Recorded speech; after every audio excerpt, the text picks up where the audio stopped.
உலகில் வாழும் அனைத்து தமிழ் பேசும் சொந்தங்களுக்கும் வணக்கம். உங்க எல்லாருக்குமே தெரியும் ஜீவ ஊற்று அன்பின் கரம். இந்த ஜீவ ஊற்று அன்பின் கரம் பல உதவி திட்டங்கள், வீட்டு திட்டங்கள், இப்படி எக்கச்சக்கமான விஷயங்களை செய்யறாங்க. அதனுடைய அலுவலகம் முல்லைத்தீவு மாவட்டத்துல அலம்பில் என்று சொல்லப்படக்கூடிய ஒரு இடத்துலதான் அதனுடைய அலுவலகம் இருக்குது. அந்த அலுவலகத்துல ஒளிவிழா நிகழ்ச்சி நடைபெற்றது. அதை தான் இந்த வீடியோல நீங்க முழுமையாக பார்க்க போறீங்க. அனைவருக்குமே இனிய புதுவருட நல்வாழ்த்துக்கள். அதே சமயத்துல பாத்தீங்கன்னா இந்த 2024ஆம் வருடத்துல நிறைய நல்ல விஷயங்களை நீங்க சந்திச்சிருக்கலாம், நல்ல செயல்கள் செய்திருக்கலாம், நல்ல மனிதர்களை சந்திச்சிருக்கலாம், கெட்ட மனிதர்கள், தீமை செய்யக்கூடிய மனிதர்களை சந்திச்சிருக்கலாம். இப்படி எக்கச்சக்கமான அனுபவங்கள் உங்களுக்கு இருக்கலாம். இதுல நல்ல விஷயங்களை எடுத்துக்கொண்டு தீய விஷயங்களை நீங்க அப்படியே விட்டுட்டு 2025ஆம் வருடத்துல உங்களால முடிந்த நல்ல செயல்கள், நல்ல விஷயங்களை செய்யறதுக்கு முயற்சி செய்யுங்க. அனைவருக்குமே ஜீவ ஊற்று அன்பின் கரம் சார்பாக இனிய புதுவருட நல்வாழ்த்துக்கள்.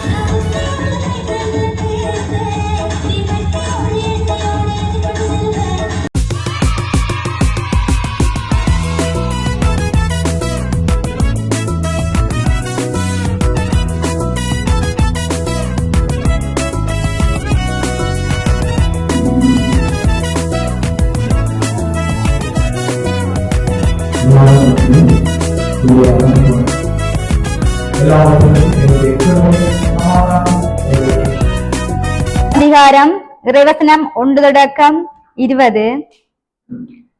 அந்நாட்களில் உலகமெங்கும் குடிமதிப்பு எழுதப்பட வேண்டும் என்று அகஸ்துராயனால் கட்டளை பிறந்தது. சிரியா நாட்டிலே சிரியனி என்பவன் சேனாதிபதியா இருந்த போது இந்த முதலாம் குடிமதிப்பு உண்டாயிற்று.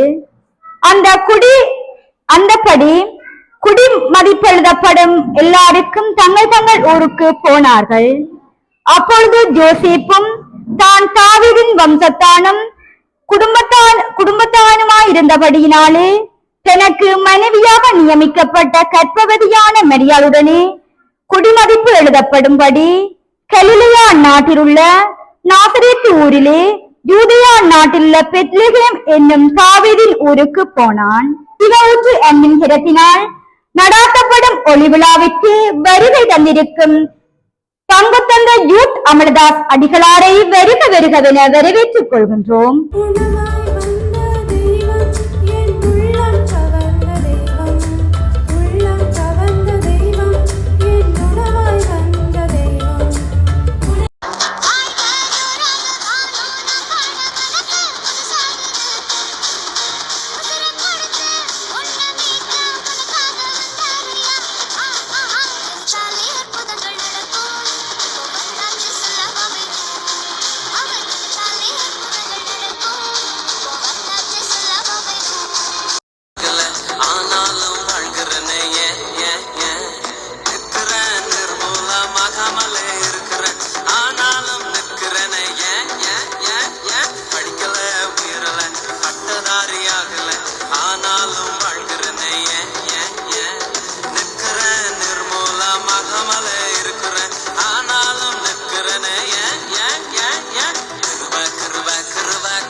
விழா நிகழ்வில் தலைவர் அவர்களே, ஆசிரியர் அவர்களே, மாணவர்களே, உலகிற்கும் பிள்ளைகளே, உலகிற்கும் இனிய காலை வணக்கம்.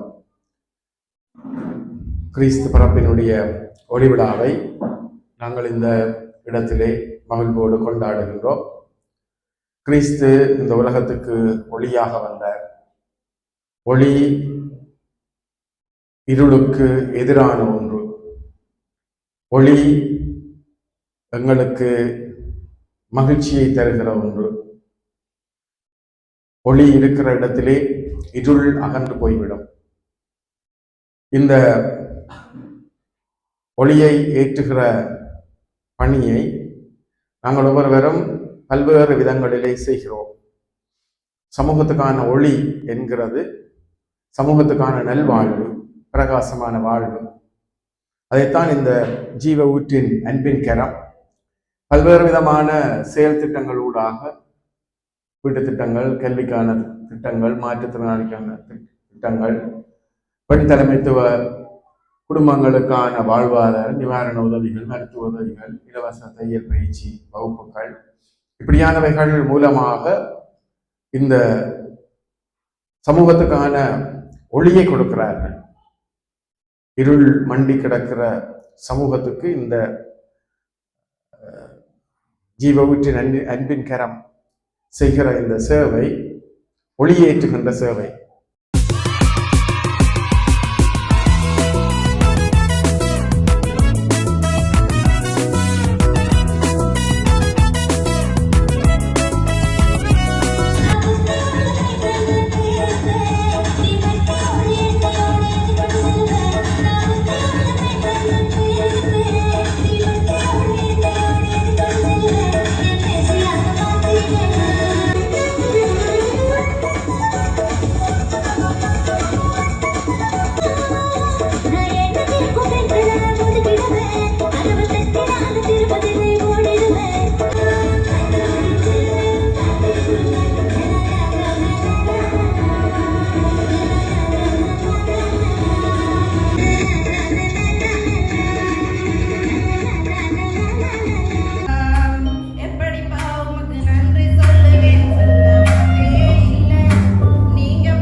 அங்கே அநேக விதமான டிசைன் லைட்டுகளை போட்டு டெக்கரேஷன் பண்ணுவாங்க.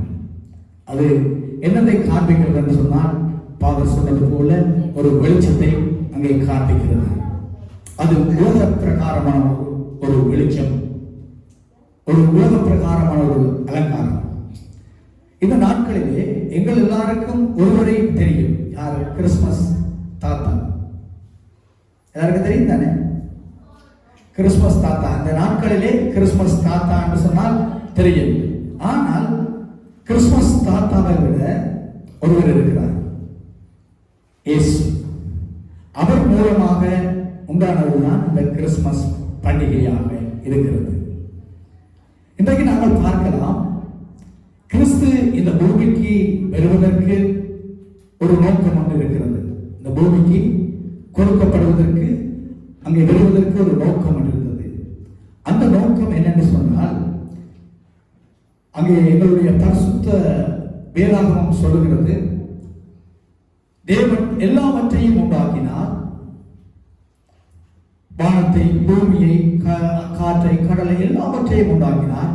அதோடு சேர்த்து மனிதனையும் உண்டாக்கினார்.